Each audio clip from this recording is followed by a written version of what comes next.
dance also. When I was 3 years old, I started dancing. So my mom said, you should go to a dance class. 3 years I went there and I ended up in ballet. Ballet is not like here, it's totally different. Dancing and acting. And I had to sit and wait to perform like 2:30 in the morning. Then I got tired. Then I stopped.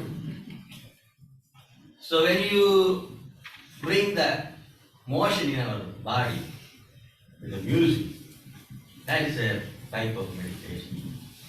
Sufism, they have this whirling dance. We used to practice in downtown, the Sufi groups.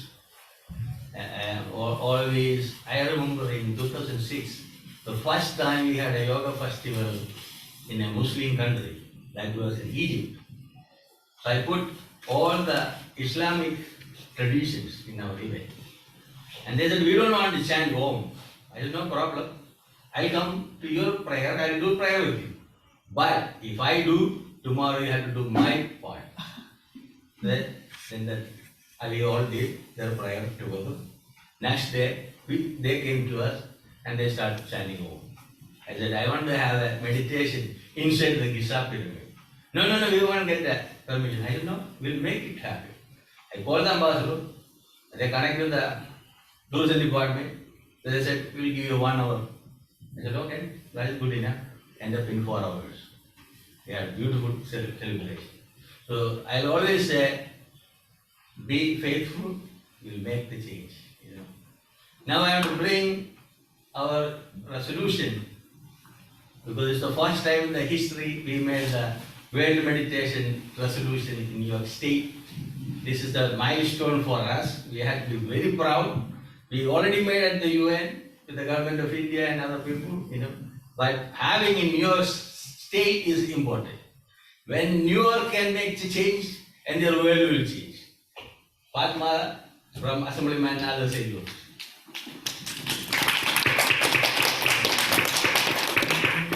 Hello everyone, thank you for having me today. My name is Kumada Ba. I am here on behalf of Assemblymember Sage. It is my honor to present this resolution recognizing Meditation Day in New York State. The passage reflects Assemblymember Sage and his colleagues' shared commitment to mental wellness, reflections, and the balance in the life of all New Yorkers. Meditation would stretch back to ancient India. This age-old tradition yoga practice called, I'm sorry if I pronounce it wrong, Dhyana. Is that right? Okay. Yeah. What's the way? Dhyana, okay. Yeah. Dhyana, okay. Sanskrit language embodies the unity of mind, body, well-being, and involves focusing one's attention on the present moment and the blissful states. Today, meditation is embraced worldwide, transcending in spiritual origin to become a universal tool for personal well-being and mental health. And this year, in the year 2025, it is more popular than ever. In a time when many face constant pressure and uncertainty, practices that embrace stillness and well-being are more important than ever. Assemblymember Sage is proud to support this effort that uplifts mental health and promotes accessible tools for personal and collective wellness. He extends his sincere appreciation to his dear friend, Guruji,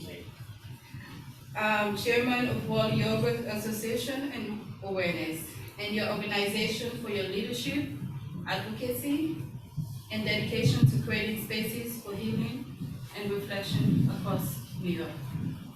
Thank you for the work you do, and congratulations on this meaningful resolution.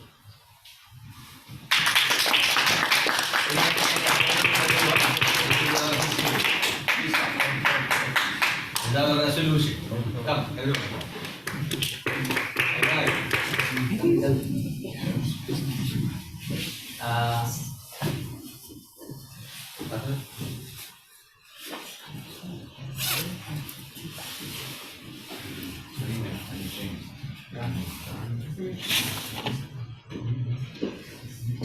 Come closer. Everyone. Come more closer. Yeah. Partner, hold on this one. Middle now. Come close. Come close. If you can get everybody in this picture. Yeah.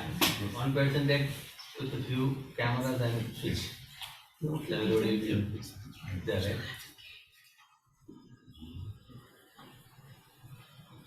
Gurji, that's your camera? No, it's He not. has. Because it's more wider, so I can see.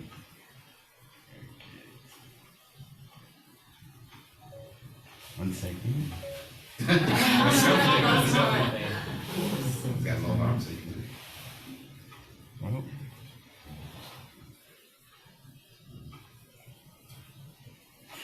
And take another. thanks.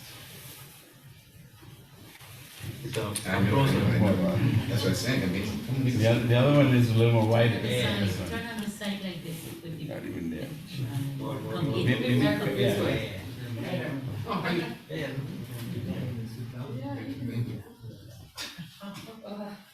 One of us is Oh, flexible. you're covering the. One of us Yeah. One of us is flexible. I'm not getting you. Come over, plus. Yeah. Yeah. Yeah. Good. Okay, better. Yeah. All right, ready?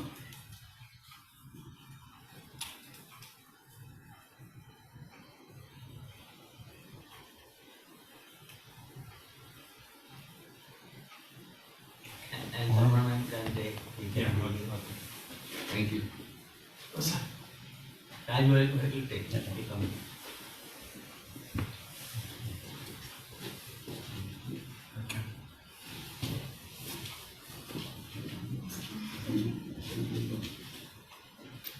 Very flexible. Right. It's really big. Very good.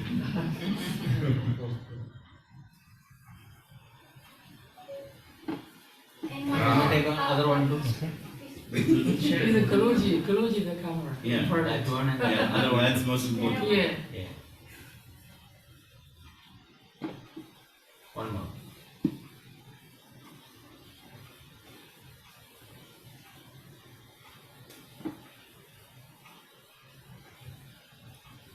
Good. Okay. Thank you. That's good. No, yeah, congratulations. Thank you for that. You know, I know. You could, you came out. I used to work with, has to be one rose. I used to work with all the time. Yeah, you know, I know. Short straw. Yes. Fatma is going to continue her work for our next resolution. Most probably, May 21st, we may have the bigger space, so we have to bring more people. We want to showcase this event. This is the 5th year we are doing in the State Assembly and Senate.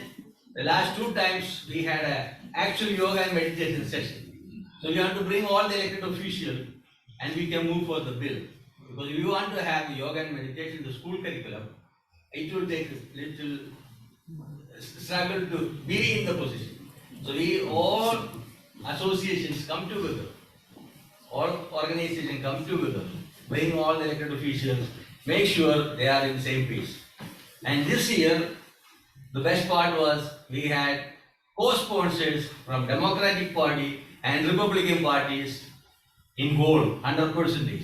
We never had that gold. So that means it's a good support. Nobody voted against us.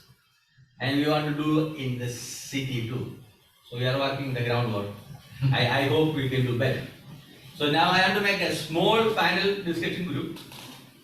Sister Sabida and Tika Nagagaki and Reverend James Lynch. Just use these chairs. Come in the front a little bit.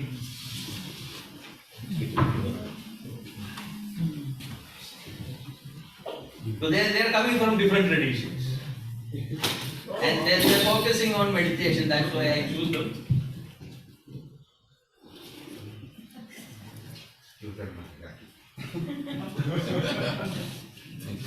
Last week, I put a picture in a cave and somebody asked, is that you?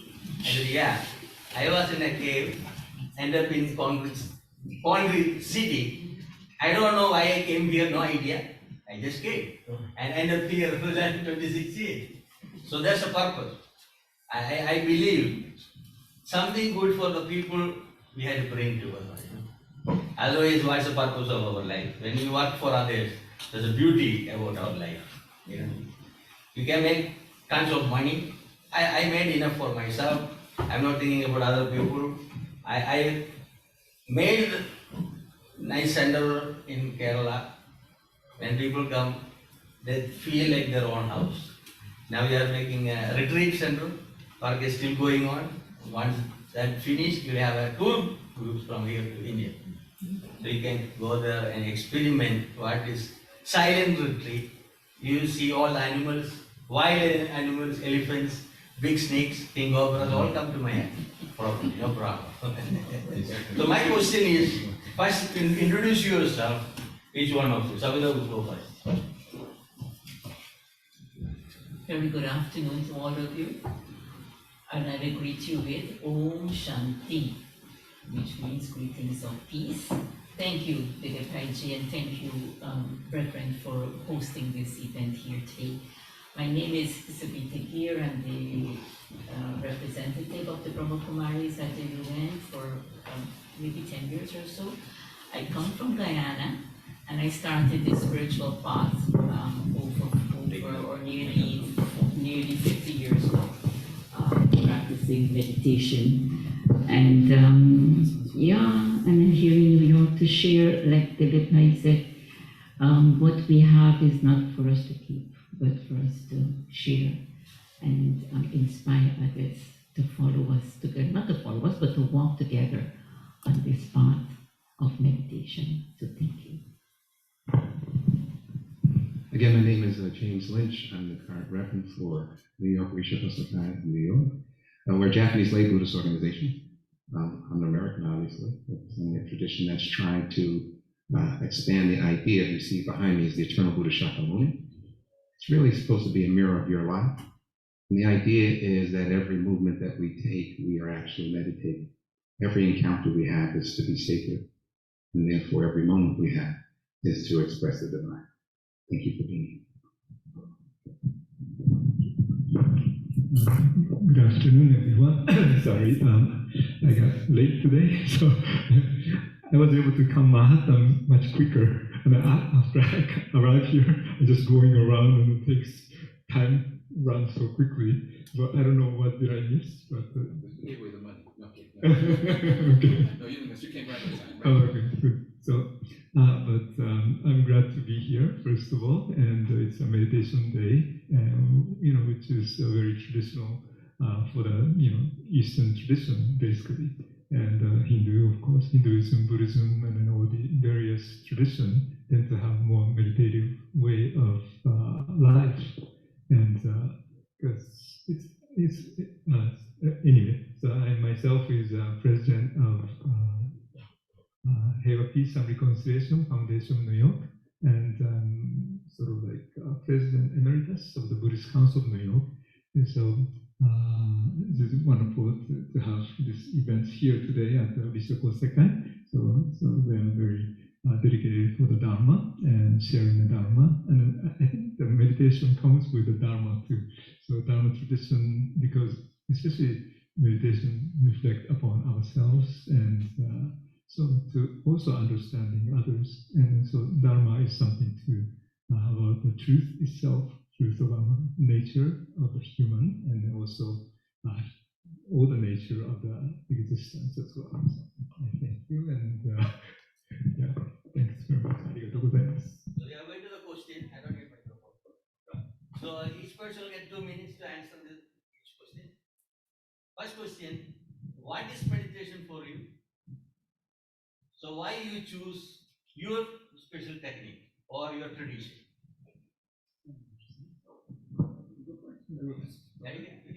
Oh, is that? Yeah. First of all, well, meditation is always kind of atmosphere in meditation in Japan is always there. Like if you go to the temple, nobody start talking. It's always like sitting quietly and sitting like seiza. And so everything we do seems like a more meditative done before. Because when I was in Japan, I've never really divided this is a meditation part, but rather that's the way of life to show respect. And then when you go into that certain sacred place, you just calm down. And then even like classroom teachers should be respected, so we always be quiet, sitting on the class start.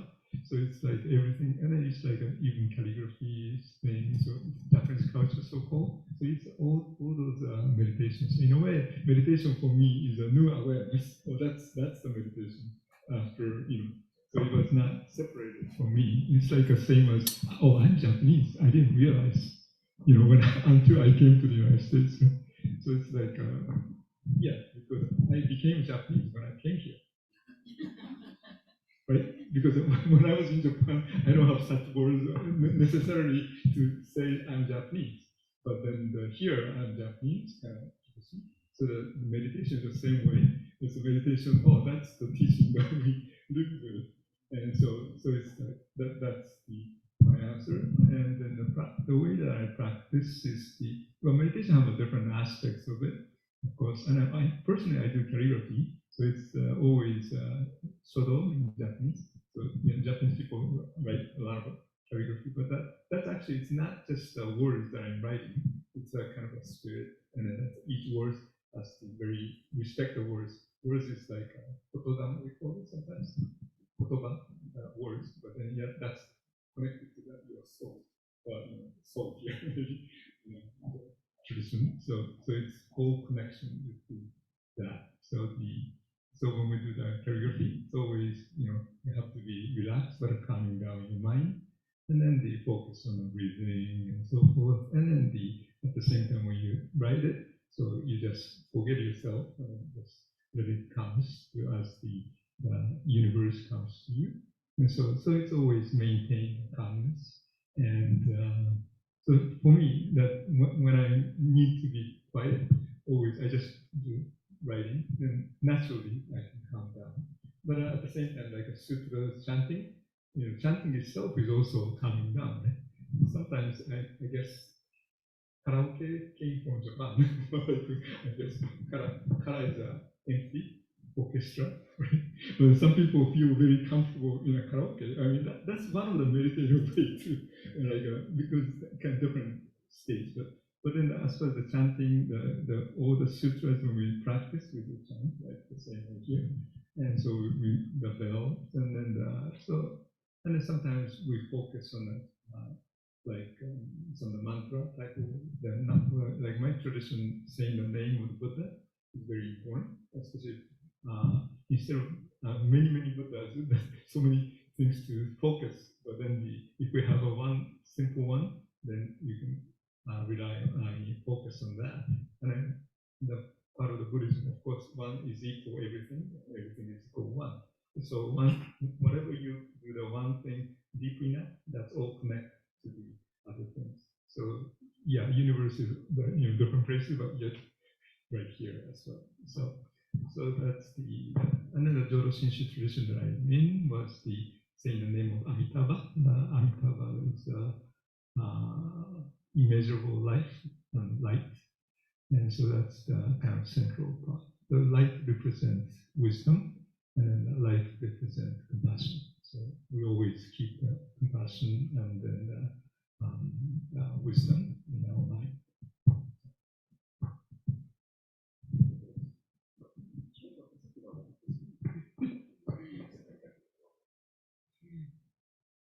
Thank you for that question. Now, what is meditation for me is just being calm, being aware of myself, being in control of myself, being present actually. And as a child, from a very staunch Hindu background, an upbringing, my mom was very particular about not just prayers, but meditation. So, and as children, we have to sit quietly. You need to sit quiet. Whatever it is you are thinking, I have no clue, but this training of sitting quiet and then gradually allowing the mind to become quiet. So it's something I kind of grew up with. So I'm not sure. It's like TK is saying it. It's part of our nature, or part of our life being to meditate. So the meditation that I actually decided to follow the path, Raj Yoga meditation, gravitated to me when I encountered some of the Brahma Kumari sisters, in my home country, and they were so peaceful, they were so serene, so graceful. It's like, oh, you know what? That looks, I didn't know the proof, but this looks like something that I would like to do. And so that's what brought me onto the path of Raj Yoga meditation. Raja means king or sovereign. Yoga is link. So Raj Yoga is linking ourselves with ourselves, our inner core, and then link ourselves with the highest one, right? Whether you say God or divine or source, so that I can come back to that place of self-sovereignty, self-mastery.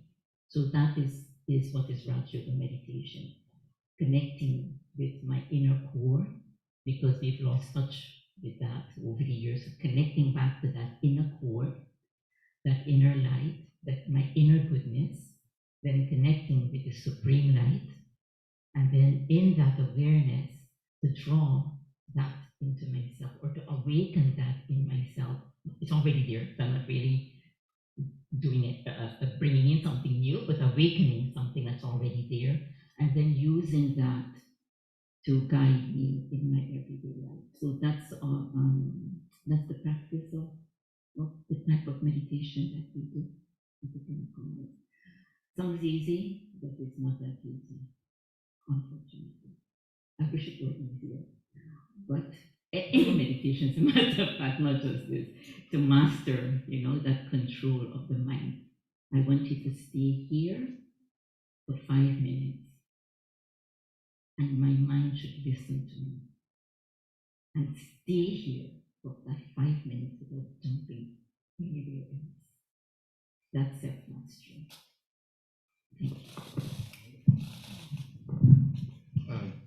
As I said, I'm a Rishikoska minister, and in our tradition, we chant the Lotus Sutra.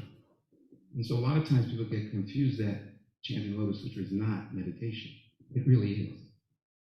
Because for 2 reasons why it is meditation. We all have thoughts. You're looking at me, you have thoughts. I'm like, God is having thoughts. And so as we're chanting, we can see our own thinking, our own feelings, our own fears, our own desires. As they're coming up, the words of the sutra have a vibratory resonance that begins to transform the heart and mind of the practitioner. And it begins to make you look at things from the late, he doesn't like to call himself Hindu master, Ramana Maharishi. Who am I? The practice of chanting in this way begins to dissolve the label. We all have labels, and that's what Ramana was saying before. He didn't know he was Japanese until he came to the United States, okay? But a lot of times we don't know how many labels we have on us that act as a weight. And so Ramana Maharishi's question about who am I, quiets the mind naturally. And in Buddhism, the idea is that we're not separate from each other. There's the idea that we're all one. And so the more you practice doing that chanting, then when I go on the street, when I see a homeless man, when I see a person of wealth, I realize we're one. And so everything we do becomes meditation. Everything becomes meditation. So that's what I would say. So what's the practice? Simple practice is to pay attention to the mind. And Buddhism has become popular to say mindfulness. Mindfulness, people think, is just peacefulness. But the Buddha didn't say peacefulness.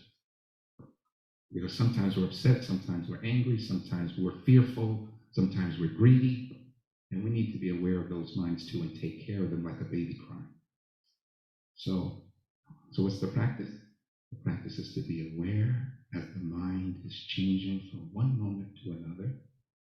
And the first place you can do that is when you're chanting the Ogamoku, Namo Myoho Renge Kyo, or chanting the Lotus Sutra in either English or Japanese or whatever the language it is.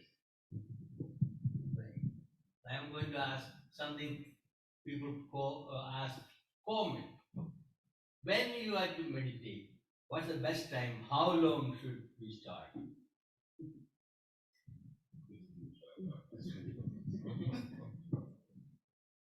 I like these questions.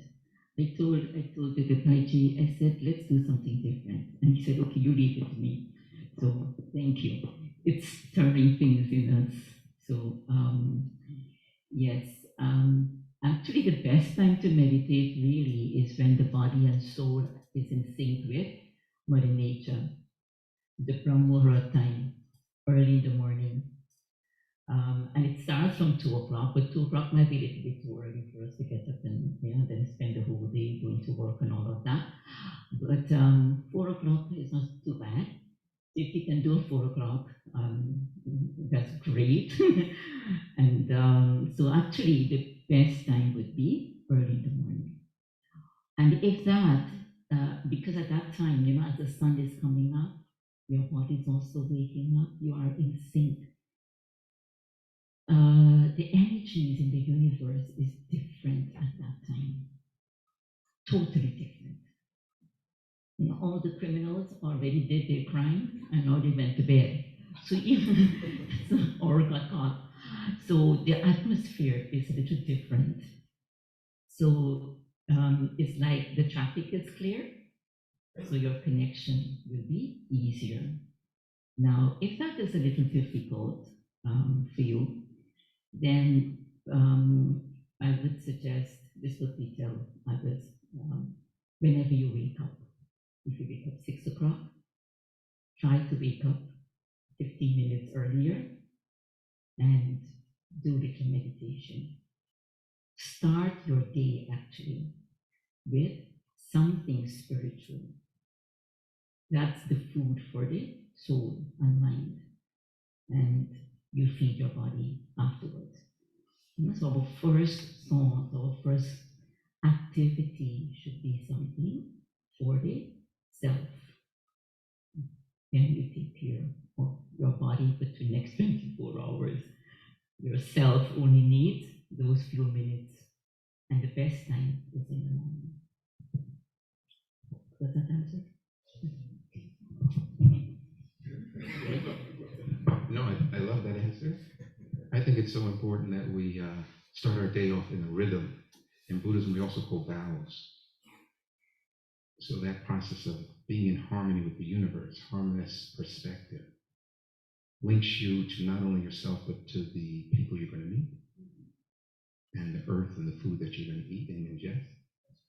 So everything is harmony, vibration that you want to be rhythm with. So I think doing it in the morning, early as you can. If you can get before, great. I can't. So 4 in the morning is great. And then also try to meditate and close your day out to see where you were with your vow. I call it a vow. In Buddhism, we call it vows. Do we keep our vow? A vow to revere all life in all circumstances. So that's what I would say.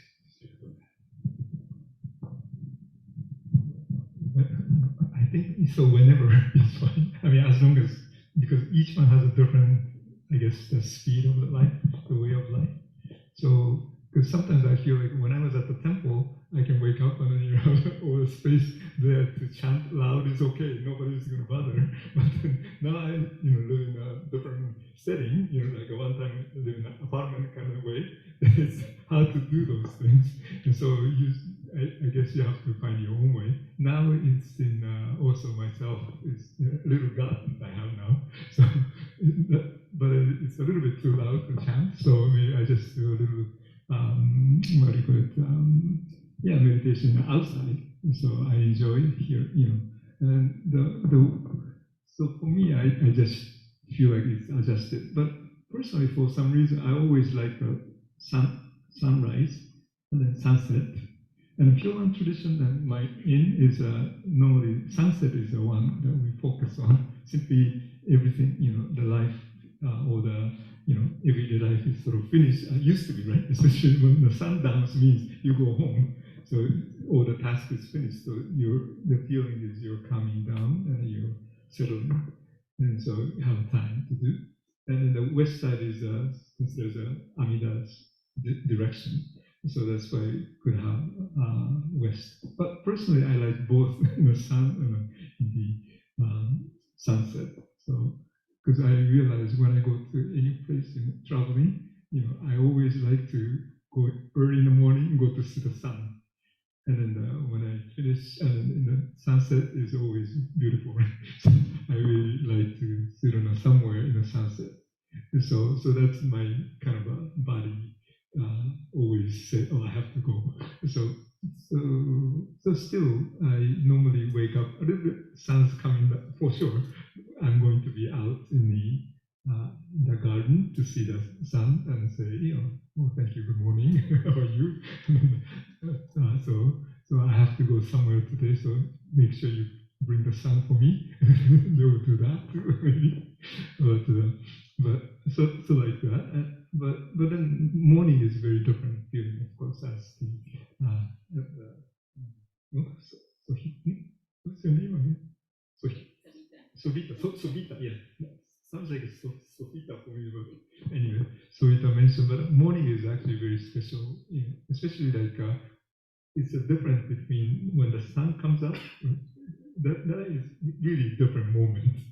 And I don't know what you do on New Year's Day.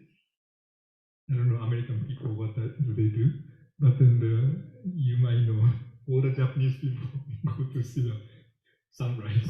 I mean, no, used to be. I don't know that nowadays time changed.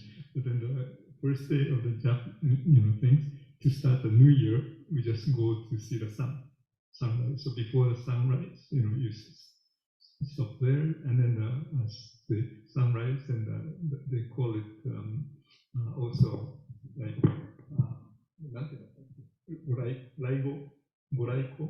So that the Raiko is actually Buddha coming to you. So when the sun comes up, then he considers that's the sun or the light of the Buddha comes to your life. And so from that sense, the morning is also very important. Next question.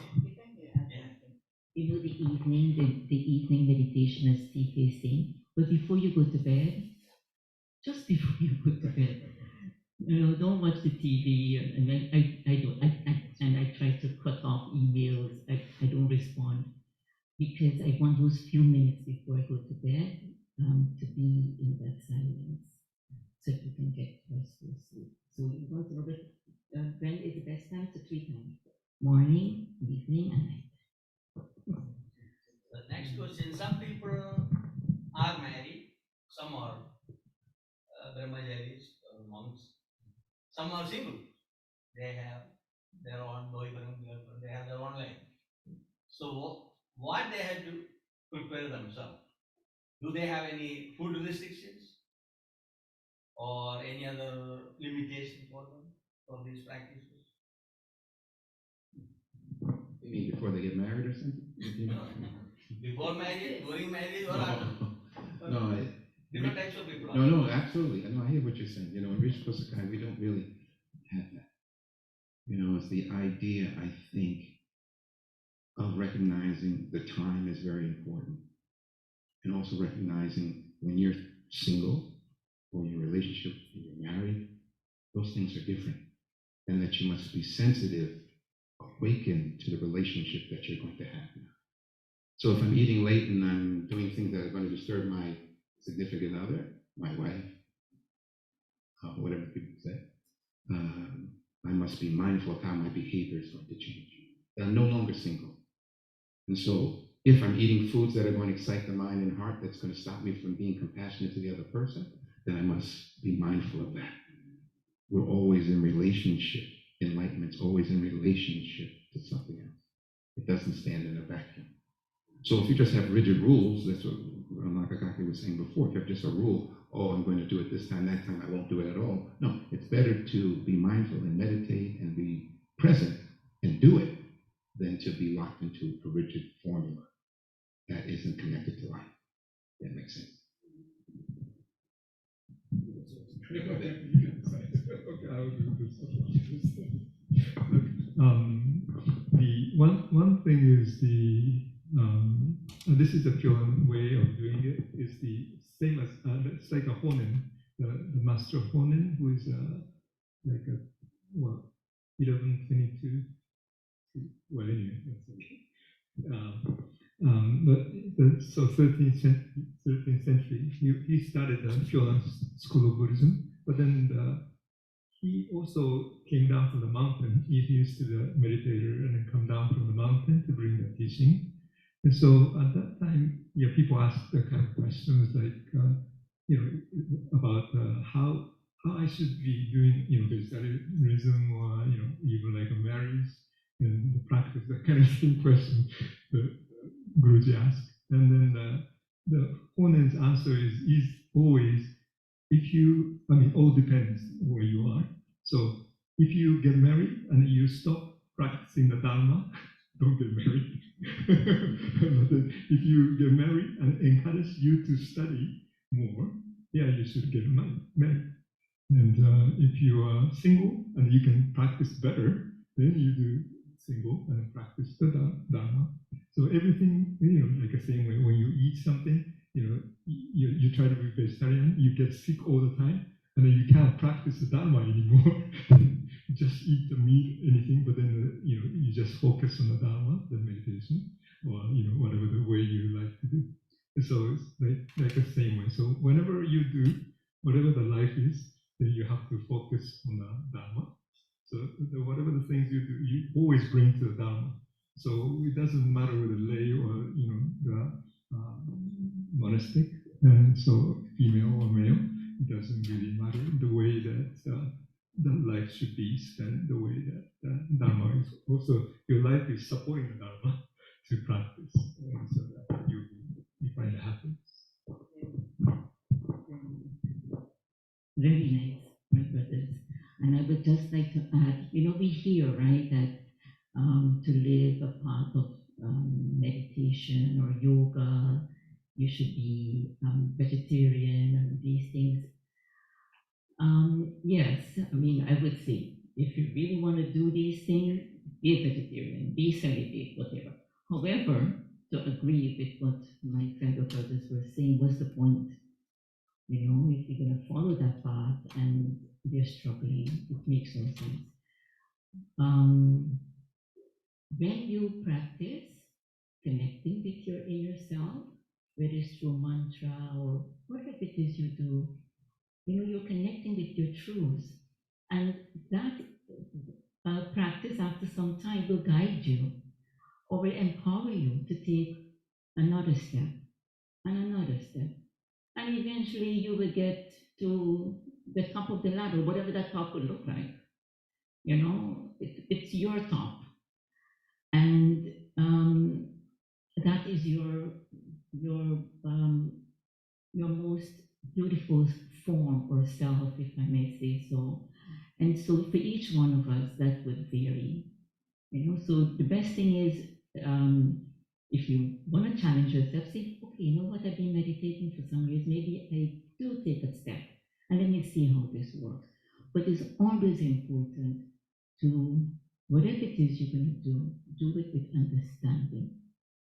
You're going to meditate, for example, know why you're doing this also, not because somebody's doing it, not because of fashion and all these things, right? Then it doesn't last, it's not sustainable. So, that's what I want to add. From my side, last question. When we are talking about the Yoga Day, Swami Go asked me a question. Do you think if you promote yoga too much, it can damage the system? I said, can be. Because I saw people are drinking alcohol, doing yoga, beer yoga, naked yoga, like different things came up. And is that healthy? This movement, making a World Meditation Day, people can have marijuana or any other drugs. and meditate, go to the ecstasy. You know, how many of us go to the gym? Or even if you don't go to the gym, you exercise, you do something for your physical health, right? And if you really want to master that exercise, many times we're told, have a trainer so you don't hurt yourself or, pull a muscle or something unnecessary, hurt yourself. So it's a similar thing. If you want to do meditation and really experience the benefits of it, I really don't know if drugs and meditation go together.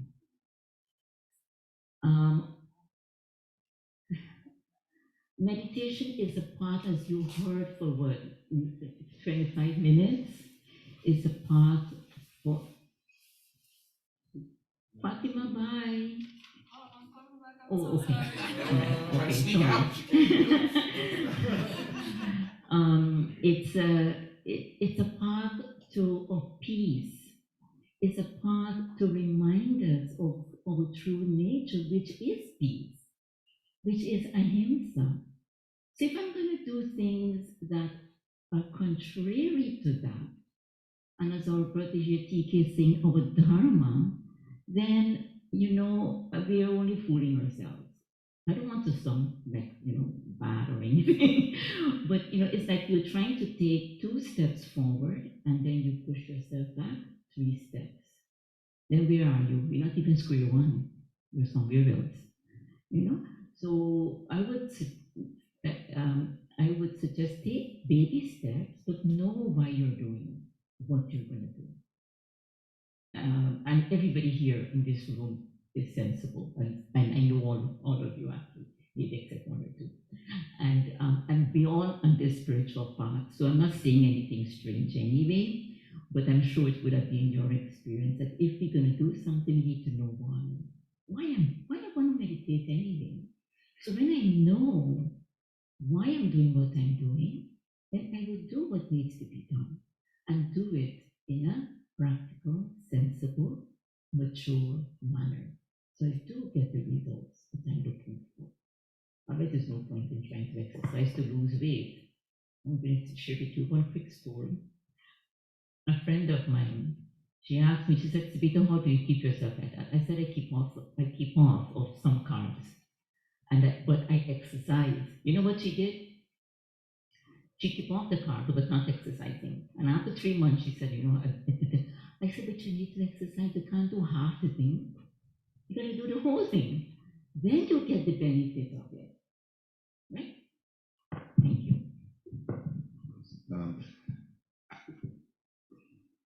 Yoga means union.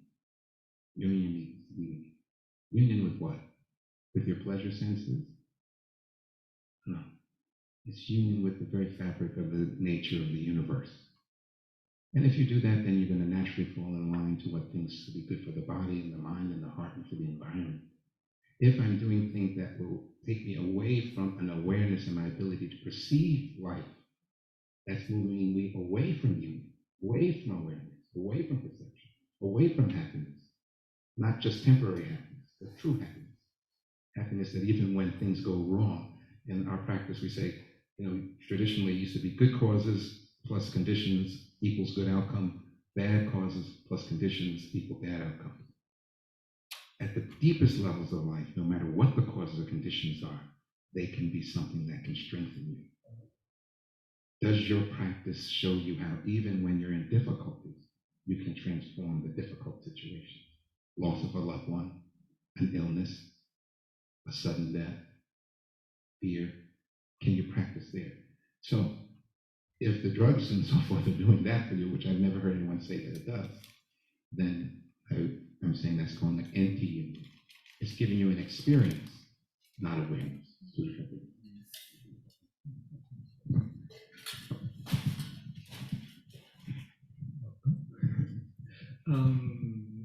So, what was the question? Oh no, sorry. I switched my mind. The one thing is Oh yeah, like drugs and everything. First of all, I think when we have a Buddhist sense, we need to have a three things. At least one for the, any practice of Buddhism should be kai is precepts. So following the precepts, do not kill, do not lie, and all those things, and then do not take drugs is another thing. So that's why it's out already. And then the second one is the meditation or dhyana. So the second one is dhyana, and then the other one is a wisdom, to have a wisdom. So that's as long as you have a balance of those three, then you have the sense so you can judge whether it's the right things or not. And also, I don't know. I missed the first one.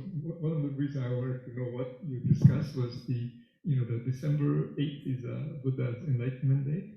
And okay, that's nice. Nice, actually. Thanks for leaving the space for me. But so in a way, it's a very appropriate meditation is of December, and then of course December has a lot of holidays too. But particularly that's the part of this is the last words of the last words Enlightenment Day of the Buddha, and so enlightenment that's more like after his practice of a hard practice and so forth, then sat down under the Bodhi tree, and that's where this path come. And so the December is a very important day of the enlightenment. And then so when you have enlightenment, of course, the examination of himself, and then also so if you have a drugs and so forth, probably you can't really examine yourself. Maybe drug make you do something, so that's not truly enlightened one. And also the Buddha's last words is also for me is very important. When the Buddha about the passing away, so the disciple gather and he asked the questions. So the last thing that he wanted to share with the people was the make yourself the light, not no. So don't make others light, right? I mean, light, but make the English. I forgot how to say it, but in Japanese we call it jitomyo, hotomyo. So ji means self, tomyo is the basically like a torchlight or even candlelight is fine. And then the second one is the dharma as a light. So the dharma means truth or teaching of the Buddha. So those to be the light. So it's always thinking of whatever you do or whatever you meditate, then that helps to understand yourself and also understand the Dharma. So if that balance is kept, then that's what you need. So Buddhism, in a way, is basically what is the teaching of Buddha. So if the as to the Buddha himself, this is a teaching that he left was the make yourself the light and make the Dharma light. That's basically nothing else. So that become a judgmental point. So whether you meditate and so forth, meditation can help you to learn yourself or truth of life, certainly. But if the meditation bring you the, what you call it, forget about your life or your present, but whatever happens, get the drugs and the drink or something, like what was the song? Low, life is but a dream.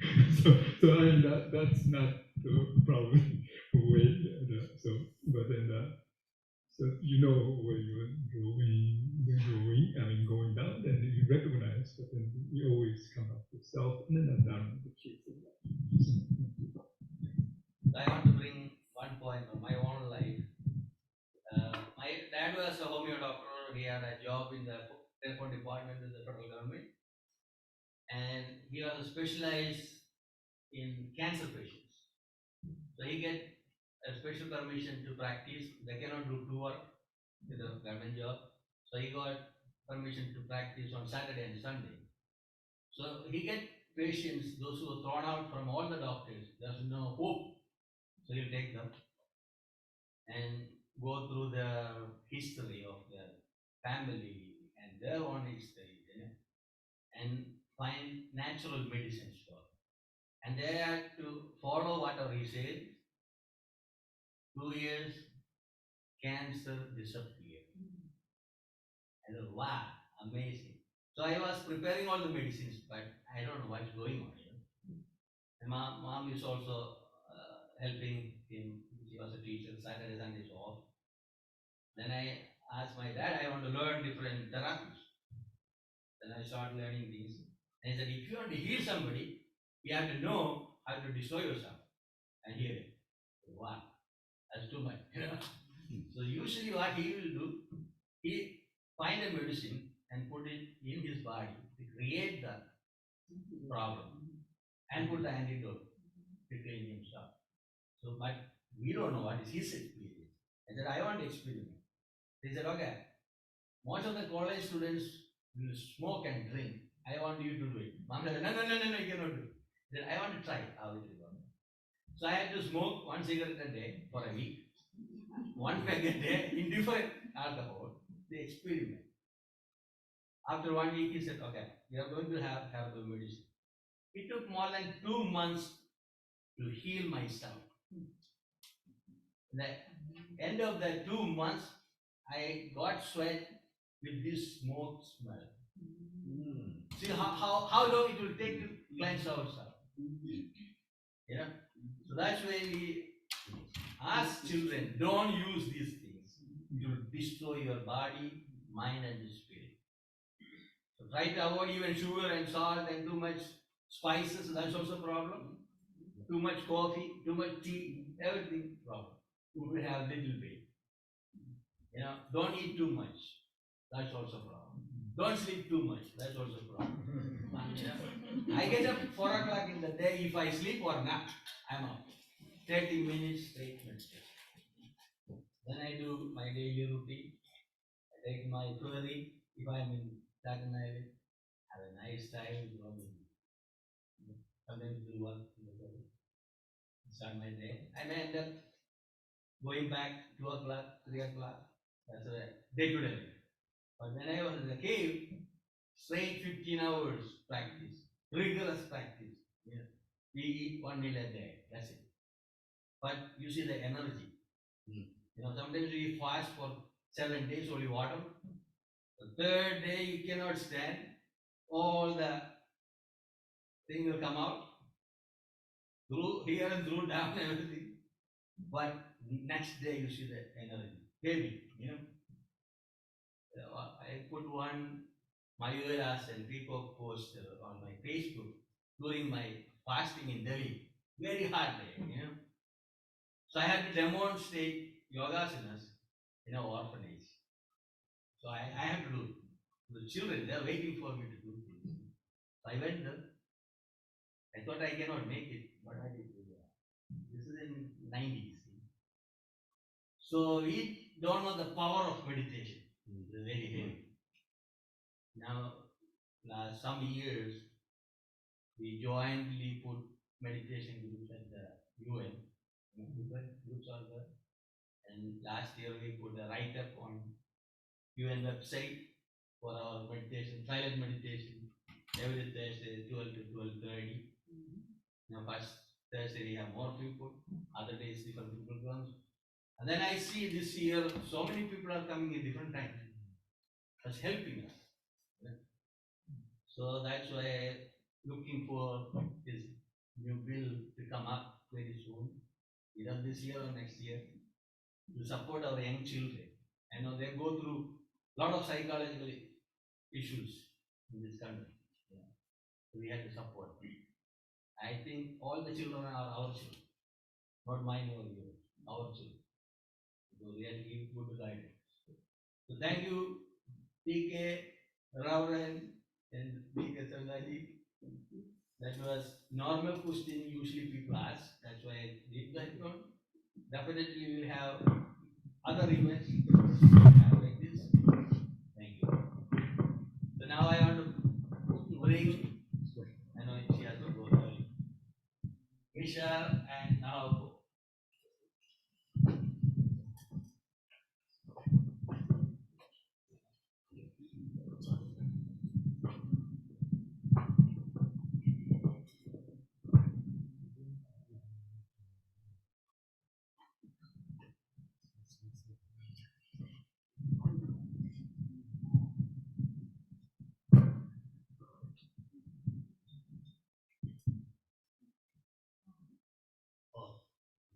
have Yes. opened this computer.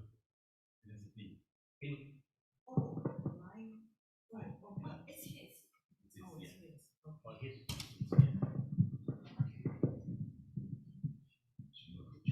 Hurry up, somebody hacking your computer.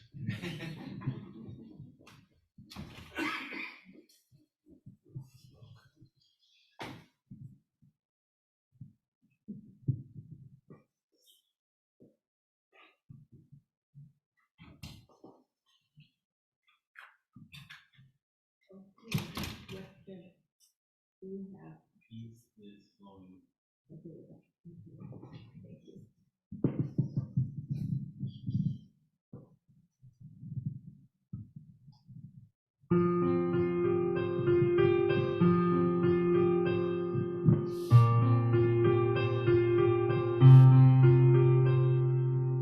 Peace is flowing like a river, flowing out of you and me, flowing out into the desert, setting all the captives free.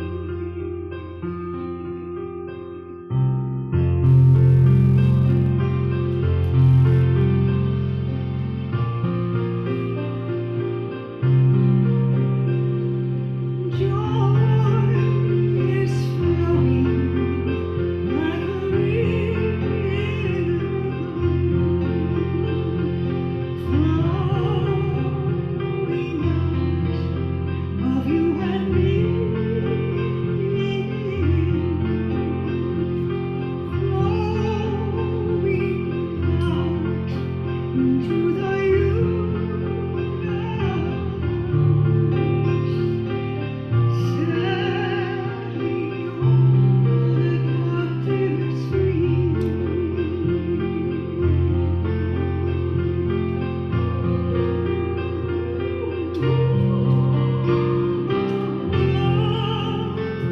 Is flowing like a river,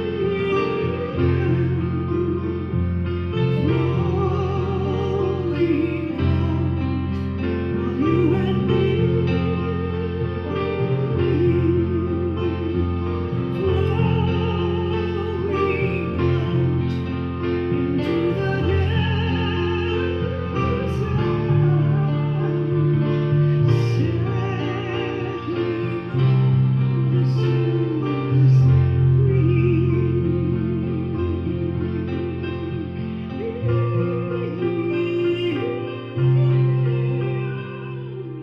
Peace is flowing like a river.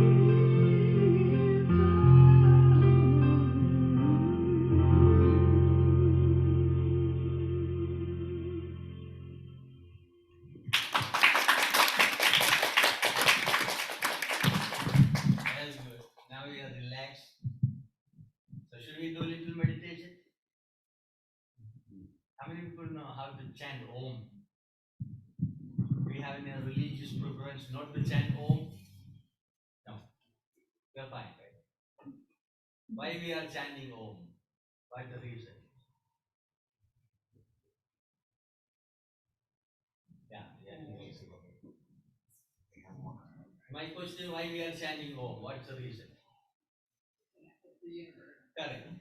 Om is the sound of universe. Not a religious, it's a science. Shastra. Shastra in Sanskrit. Science. One day my father said, you cannot chant Om, which is Christian. But he taught me yoga. I said, excuse me. This is a universal. I am a science student. I'm not going to listen to you. Mom said, whatever you want to do. When I went through the scriptures, they talk about very clear, the universal sound. You go to sun, you see the Om sound. Why I am blowing the shell? Because the Om sound comes out. You don't have to worry any religion, whatever. You can chant. Please syllables are there, A, U, and Ma. When you chant A, can you chant A? You see more pressure on your stomach. Ooh, more chest. Ma, you go to the brain. So the energy is coming from the bottom of your spine. The warm sound is coming, and it should go up. So when you take a muddy water, a glass, you leave it there. After few hours, you can see all the mud are down. Your water on the top. You chant, you vibrate your energy inside, shake it very well. All the chakras, all the marmas vibrate. Then you go to the different state. So sit comfortably, keep your spine straight, place your palms on your knees. So you will chant. You want 108 or 27? Which is better? James is going to count it. James went out. Yeah. All right. James. Let him count it. You will chant Om 108. Would you like? Yeah. A challenging one, yeah. What's that? 108 is good. Yes, I'm here for you. So why we are chanting 108? Because we have main marmas in our body. You know marmas? Show your hand. We have different points in our body. There's a prayer, bead, the mala, that's 108. So this is 108 pointing that one. Shankaracharya used to do this one, pointing every single mala. So it's good to elevate your energy. Okay? You need a healing. Don't put a case against me. So that's good. Just vibrate, brain. Ready? Count it. So you just chant Om all together. Alright, no problem. Yeah. Close your eyes. Inhale.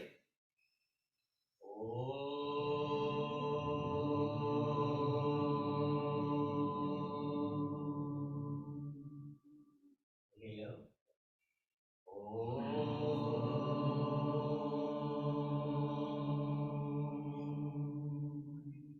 Inhale. Inhale.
What do you feel about it?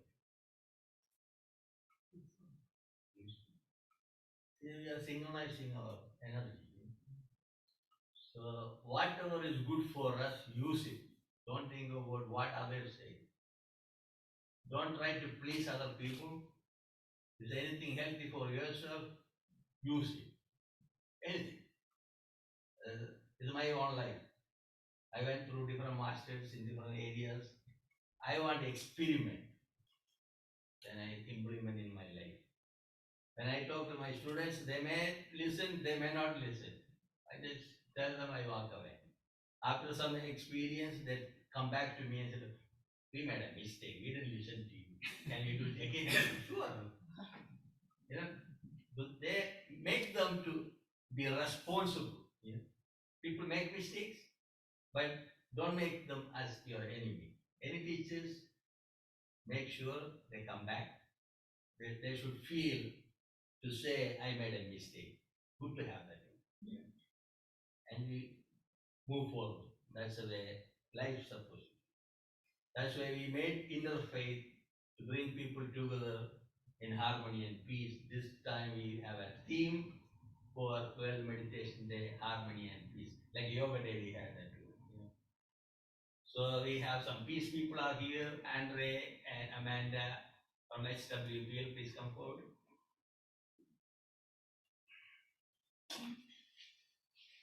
Yeah, share your ideas, what you are implementing today.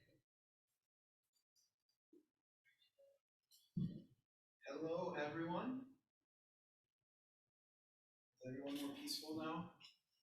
Yes. Very grateful to Guru Dilipji that the meditation was right before I spoke. Actually, don't want to speak anymore. That's okay. The peace. You feel the peace. It's very important. So my name is Andre Fidel, and I represent HWPL, which is an international peace organization. We are truly grateful to be here today through the gracious invitation of Guru Dilipji of the World Yoga Community, and we thank Risho Kosei Kai Buddhist Center of New York for hosting this event as well. World Meditation Day, a holiday observed by the United Nations, gives us a meaningful opportunity to reflect on the importance of meditation. Through meditation, we become more conscious of our own thoughts. And when we are aware of our thoughts, we gain the ability to choose. And with that, we can choose harmony over conflict and peace over division. All of us who have gathered here today have come together as one, united in promoting meditation, mindfulness, and peace. HWPL is honored to stand alongside distinguished leaders from many different walks of faith who share this common purpose. HWPL stands for Heavenly Culture, World Peace, and Restoration of Life. We firmly believe that when we work together as one, peace can move from an idea to a reality. As part of the program today, HWPL would like to introduce a peace book to everyone, and we would like to ask everyone to write a commitment within it. And so the peace book is over there on the table, and we'd like to start by welcoming up some representatives. If they would be honored, it would be our honor if you would sign it, actually, and take the time to. And so we will now ask Guru Dilipji, as well as Reverend James Lynch, to please sign in this peace book, actually, and take the time. I'm going to call it Amanda with this music. Peace. This is what? Okay. It's a commitment. In this peace book, we invite each person to share a commitment to how they will work for peace in this coming year. Not only through individual efforts, but also by reflecting on how all of us in this room can come together to work together for peace collectively. By writing in this book, we are making a promise to work together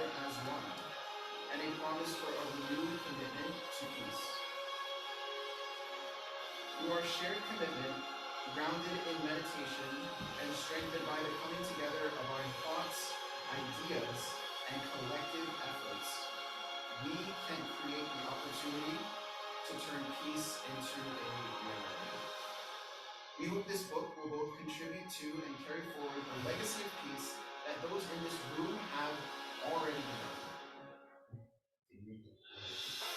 And at the conclusion of this event, if anyone would also like the time to actually write in this peace book as well, we invite you to please take some time and actually write in it. What is your commitment to peace in the upcoming year? And again, this will become an eternal legacy. And in order to understand what we want to do for peace, we have to first meditate on it. So why not take this opportunity to do so? So we invite everyone at the end of the events to also write in this book as well. And on behalf of all of us at HWPL here and abroad, we look forward to continuing this journey and working together with all of you. Thank you.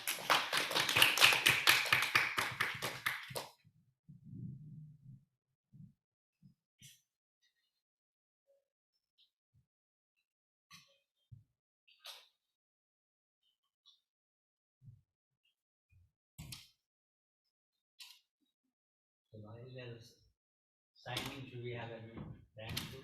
I think so. Yeah. Ready for the third one? Vishal? Third one, yeah. But others, I'm sorry. They're signing the book. Oh, So within that time we can have the a song. dance, yeah. Okay, dance, okay. Oh, no? Only one, right?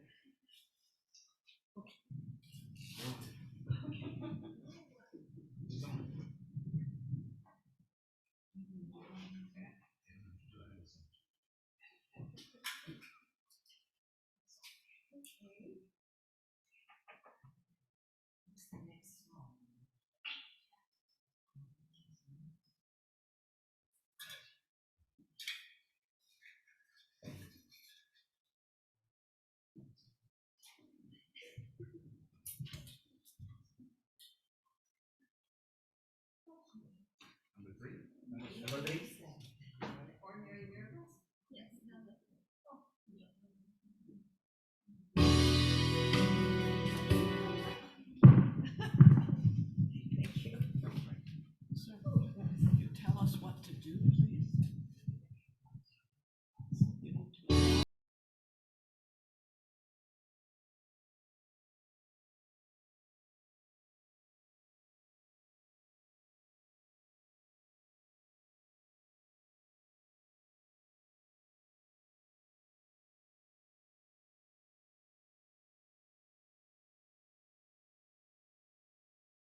necessary, loud in its extraordinary way.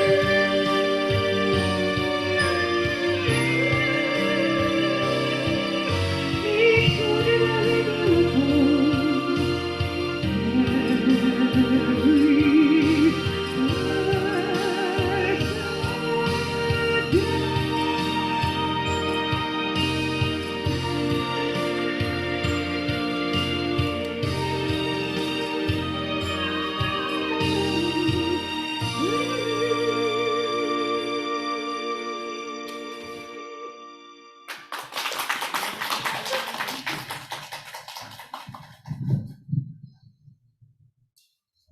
I want to invite Raj Bhai, one of our trustees, to say a few words.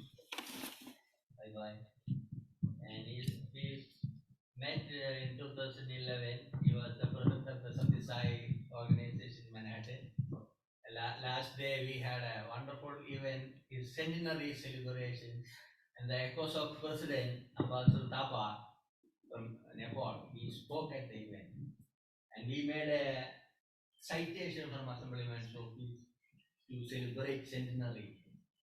But any spiritual groups or any religious group, they did community service to any community anywhere in the world, we will acknowledge them.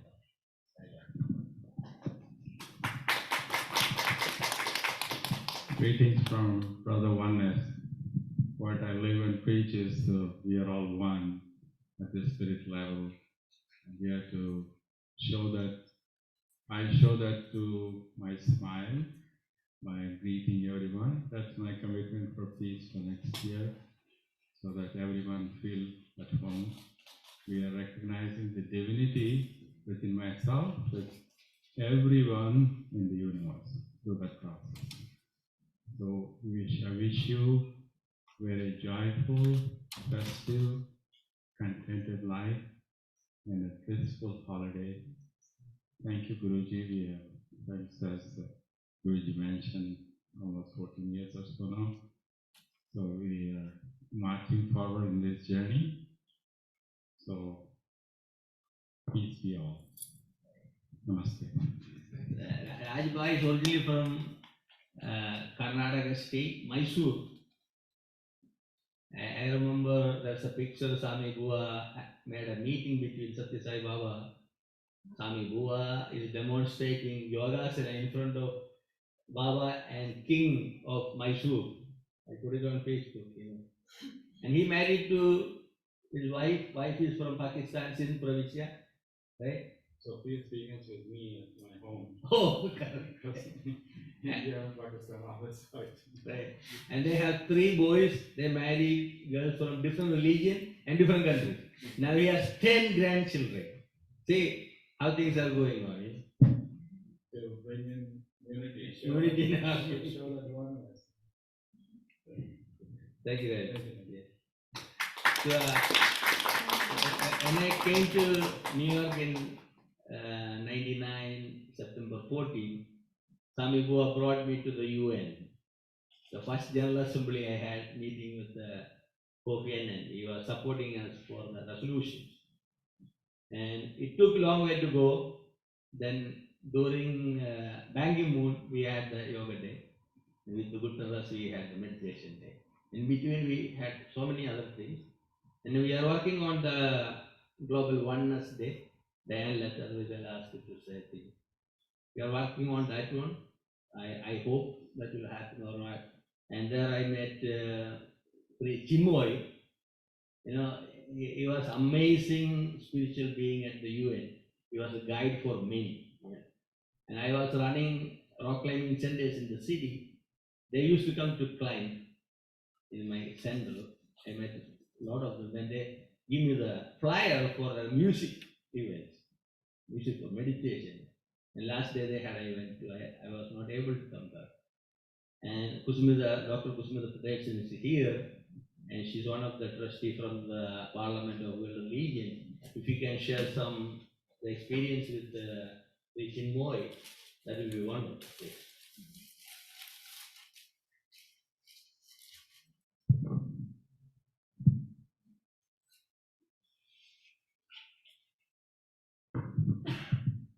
Thank you, Brother Dewett. And I'd like to say that Brother Reverend James Lynch is also a trustee of the Parliament of the World's Religions.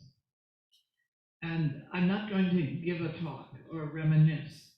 I'm just going to read 4 short poems by Sri Chinmoy that seem fitting for the occasion. But I am going to say one thing. He, invited by then Secretary General U Thant, beginning in 1970, he conducted meditations for peace at the UN Secretariat twice a week until his passing in 2007. And they were meditations were in silence, in complete silence. He might chant Om in the beginning. There might be a song at the end, but these meetings were devoted to meditation and not to cultural performances or lectures.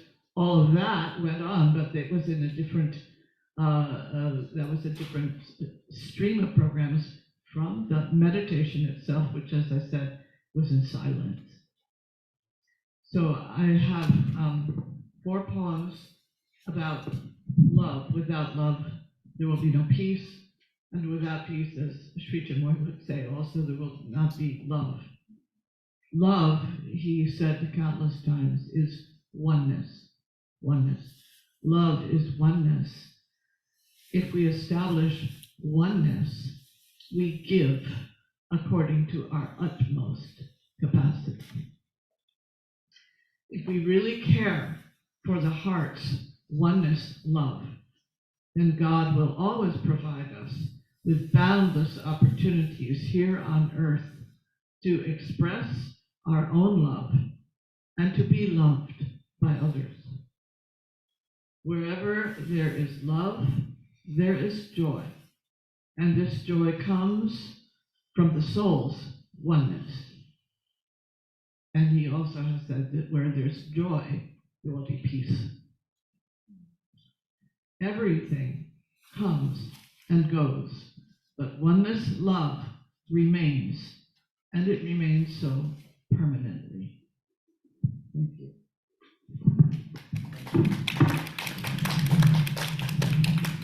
Now I want to invite my family from Anandamarga. Please come. 3 of you. Yeah. All of you. All of you. Yeah, singing is good. Yeah. Always music.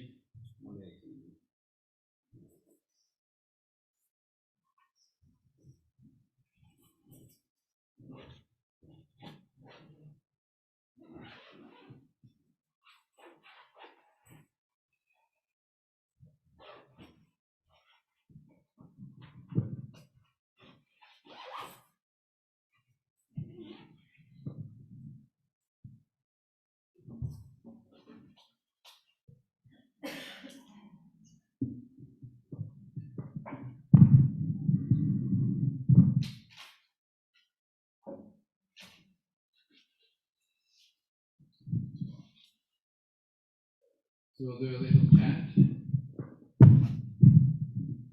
It's been a lot of talking today. For this chant, we use only 3. It's a short mantra, 3 words. Bhavanam Kevalam. So it's also a very nice way to bring unity by singing together. We did Om before, now we do Bhavanam Kevalam. So Bhava means your most beloved, the most beloved. Nam means name, and Kevalam means only. So only the name of your most beloved, whatever is beloved for you. That's the beloved you address in this way. So simple translation can also be love is the true essence of everything.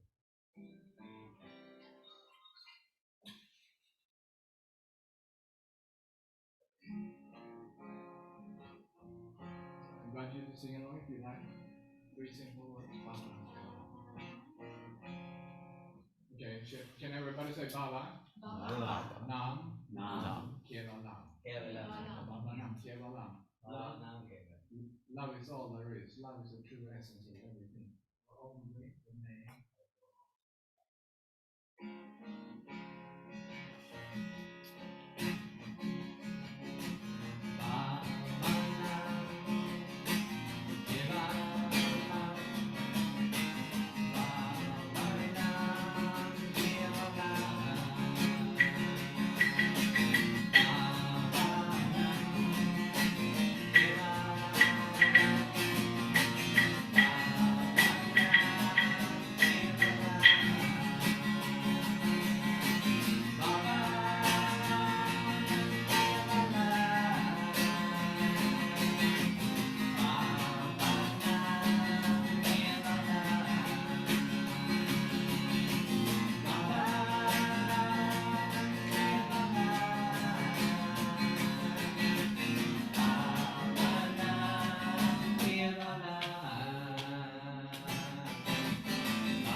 That was beautiful. Sometimes I go and spend time with them and play the drums. I like playing drums. And see, every day I spend time with the different religious or spiritual groups. And currently I am part of the New York State Governors Interfaith Council. So my work is interacting with the different groups to make sure the city is in oneness. We are trying our best. And we have musicians, dancers. We do so many events at the UN, especially in Church Center, and we make sure everybody gets a chance there. I remember when I came to the UN network, a lot of time people exclude me from different events. They don't want me to be there because I represent the Hinduist groups, or I'm an Indian, or whatever they feel. Doesn't matter. But I never revenge anything. I just take it easy, move on. But we are one of the strong NGO people there, and we serve every single committees, groups, even we interact with the different ambassadors, presidents, prime ministers, whoever come from abroad, we are part of it. And we make sure we are part of all the boroughs in New York City, mayor's office and governor's office. Even we did event with the White House people during the General Assembly. So we are in good shape. So I want to make sure now we have 2 trustees from the Parliament. Parliament is one of the long-lasting multi-faith group since Swami Vivekananda came to speak in 18th century. I made his name in our 2 resolutions because he made a book, Raja Yoga book, that made tremendous changes around the globe. Yeah. And we have 2 trustees. And we have more trustees in our group.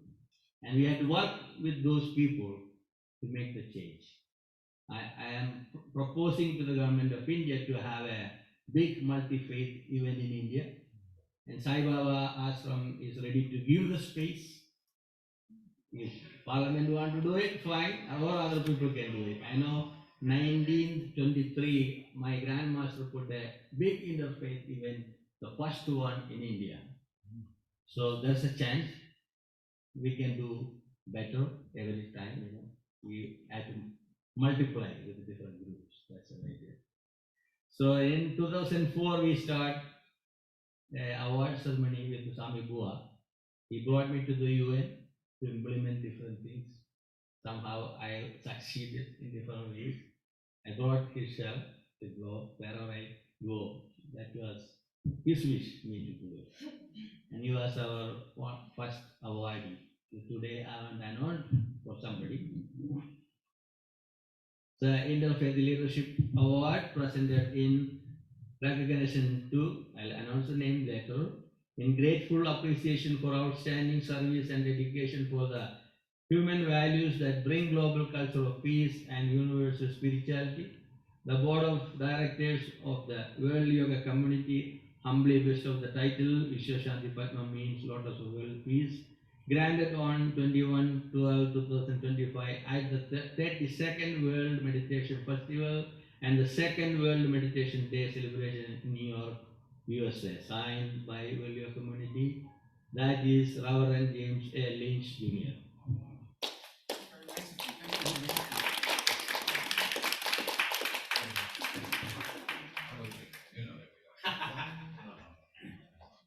This is our traditional mala from Ganesha Milageni.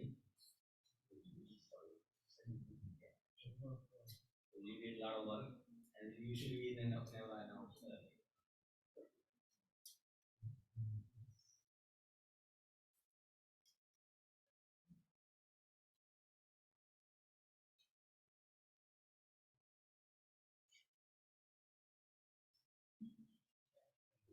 Appreciate it. Thank you very much.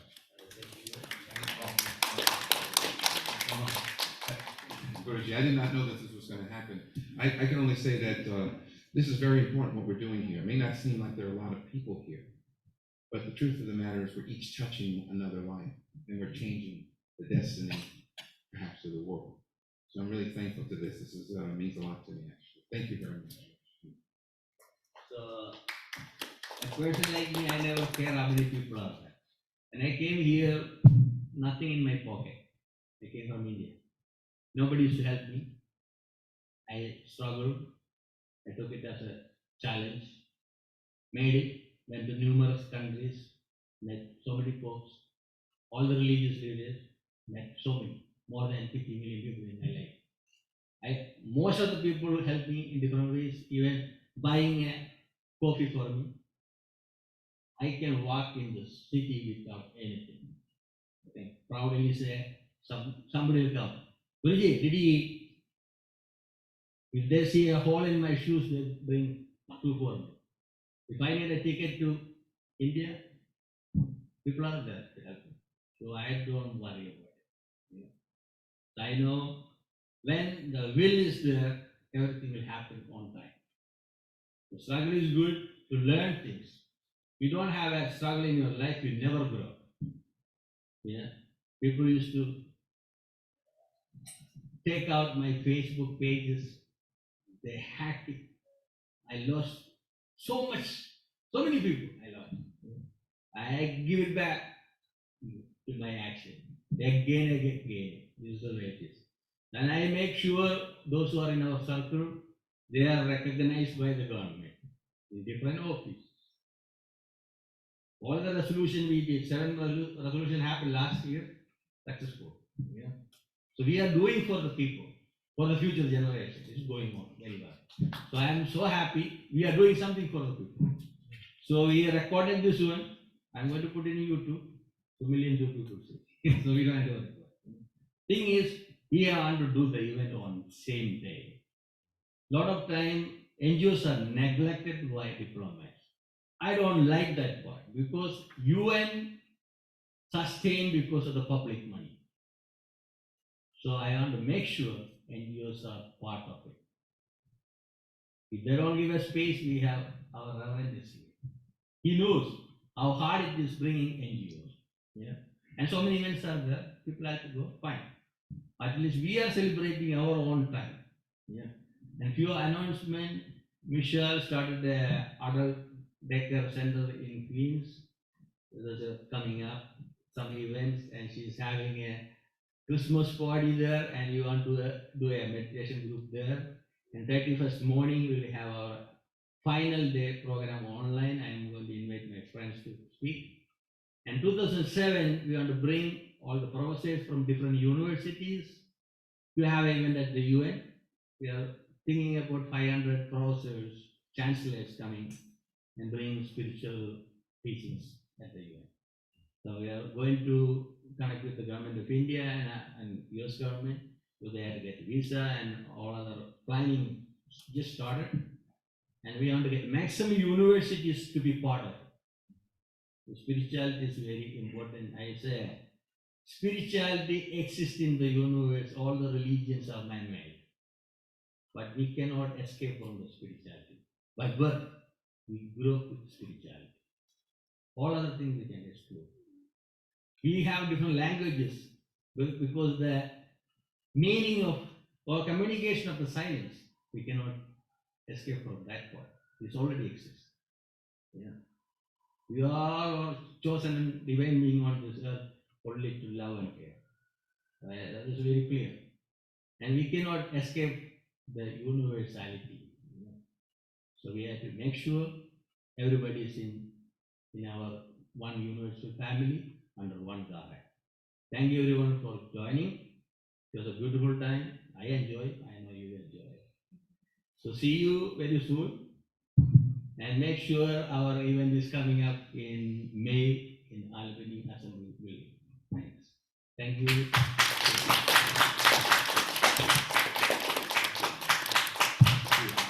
you. Yeah, that's great.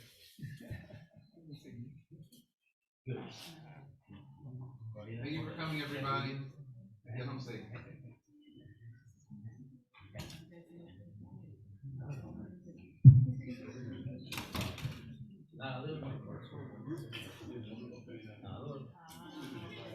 Yeah,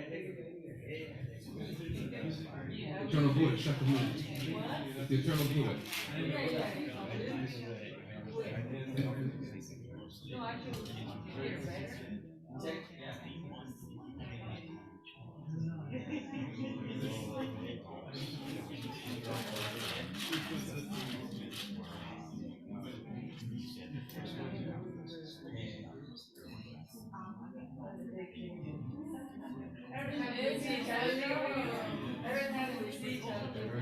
Thank you very much. No, thank you for your time.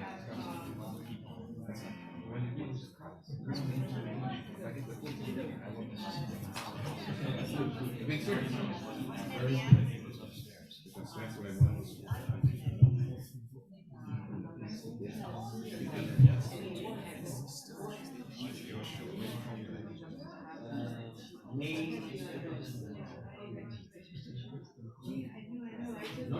Yeah, that's soon.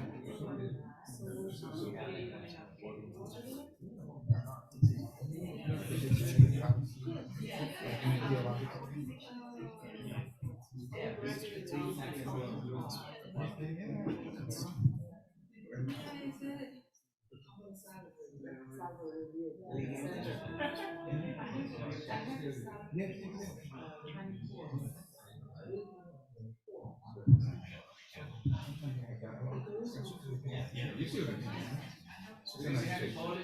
saying? Yes, 108, yeah. I was counting. You see, I was You do 108 times?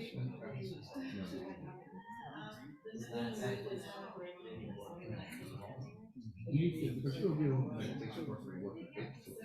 Do you feel that an average person should not feel home? Or, you understand what I'm trying to say? You know what I'm saying?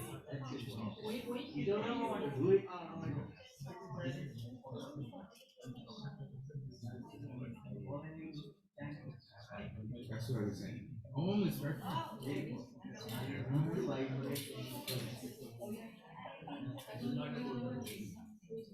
Vibration. That's why I said. That's why I said resident. Yes, sir, Shameen, it's great to see you.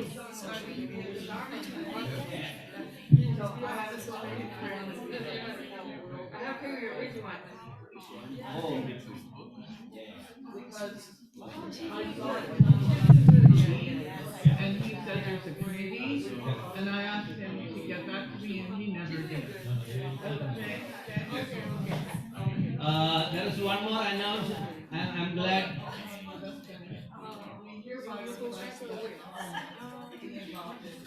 Yeah, definitely. Yeah. Definitely. This World Interfaith Harmony is happening in the first week of February. We are going to host an event at the Church Center on 4th of February. And definitely Parliament is part of it. Yes. Definitely. And Imam Shamsi Ali became the senior advisor to the new mayor-elect. We'll put more interfaith with Imam Shamsi Ali. We'll support him because he is our buddy, being part of new mayor's team. And he already offered, he put more interfaith for us. Seriously. I had a talk. We are with him. That's it. Outstanding. And he hold our UN pass for us, and he do the prayer service at the UN 4th Friday. He is doing the prayer. And for us, we have a Buddhist monk, we have a Christian bishop, we have a rabbi, we have a Hindu monk, we have a Native American, all the representatives in our community. So we don't want to exclude anybody. So.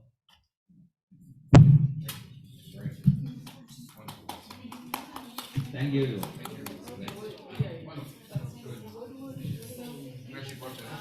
Yeah,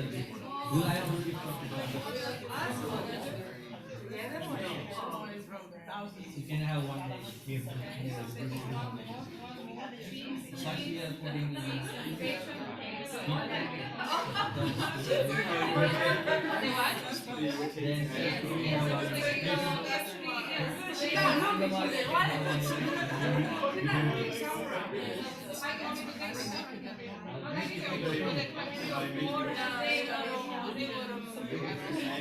because I didn't know you were going to take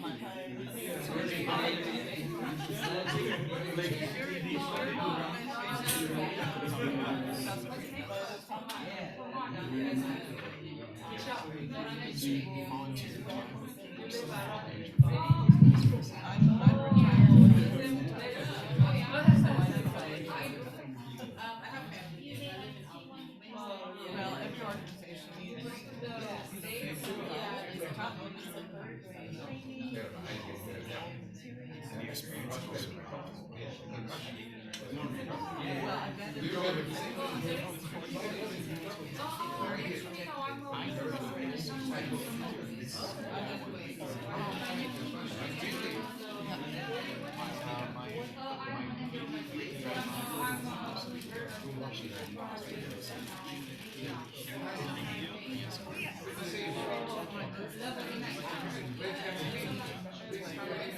Yes, it's exactly something else, and through their web they do sort of but the goal is, our philosophy is Mahayana, and so everyone needs one vehicle. It's the idea that we represent Mahayana, but Mahayana is the idea of all religious manifestations, and I come from so We live further, we live over in Briarwood, but our idea is to pull up each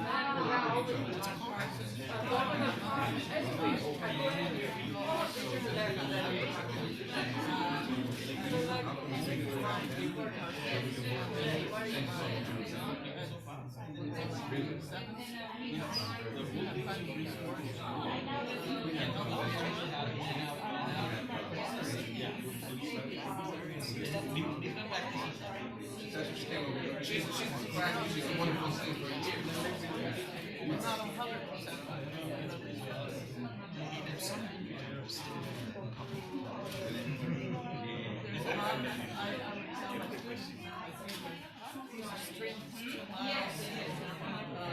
Thank you everyone. So see you soon. Thank you for watching.